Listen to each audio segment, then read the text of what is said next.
Դա այո, մենք վերջի, այսպես ասած, 10 տարում ունենք դիմորդների թվի նվազում, դա պայմանավորված է մի քանի հանգամանքով։ Առաջինը նա, որ 12-ամյա կրթության անցնելուց հետո շատերը այսպես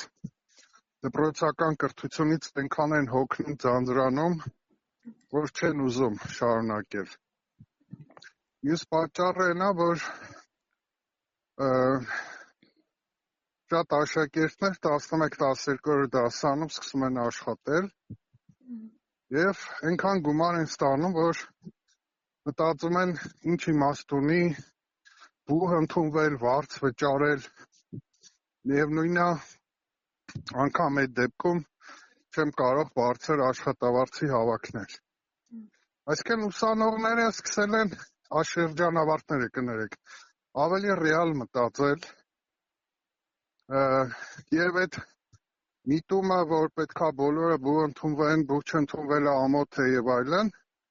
Հայաստանում հիմա բավական փոխվել է։ Բայց պատճառներից մեկն էլ այն է, որ ընդհանուր ակադեմիական մակարդակը մեզանում մնում է ցածր։ Այսինքն երեխաները չեն ձգում համալսարանական մակարդակի, անգամ եթե շատ խիստ մոտենանք, ընդունվածների զգալի մասն էլ չի ձգում։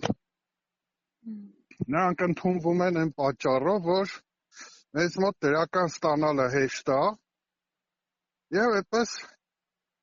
ես որ նայում եմ արդյունքները, ունենք բազմաթիվ ընդունվածներ, որոնք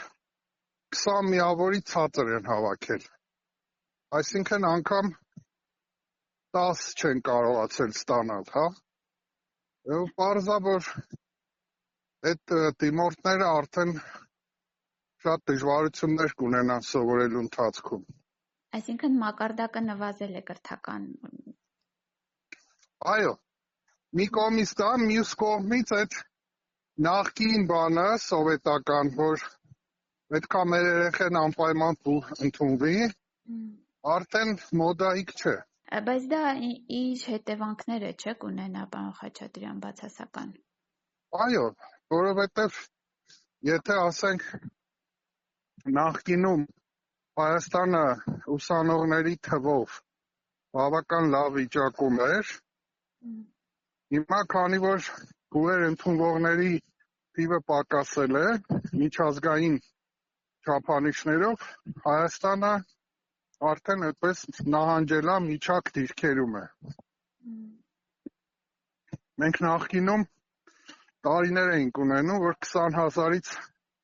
ավել մարդ էր ընդունվում բուհ։ Ինչ պետք է փոխվի, որ այս վիճակն էլ փոխվի։ Գիտեք ինչ է, այն, որ հիմա մենք դպրոցներում փակցնում ենք, լավ սովորիր, որ լավ ապրես։ Չէ, այդպիսի պաստառ են փակցնում։ Սեպտեմբերի 1-ից Նիկոլ Փաշինյանի առաջարկով։ Այո, այ դա պետքա իրականություն դառնա։ Այսօր բազմաթիվ մարդիկ լավ են ապրում, բայց շատ վատ են սովորել։ Եվ իհարկե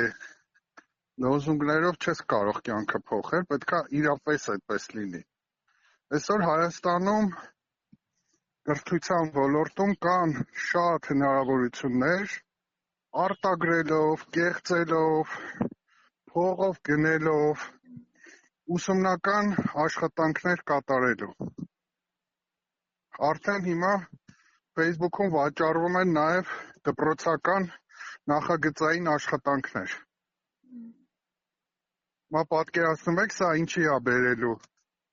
Արդեն նաև արժեզրկվելու է նախագծային աշխատանքը։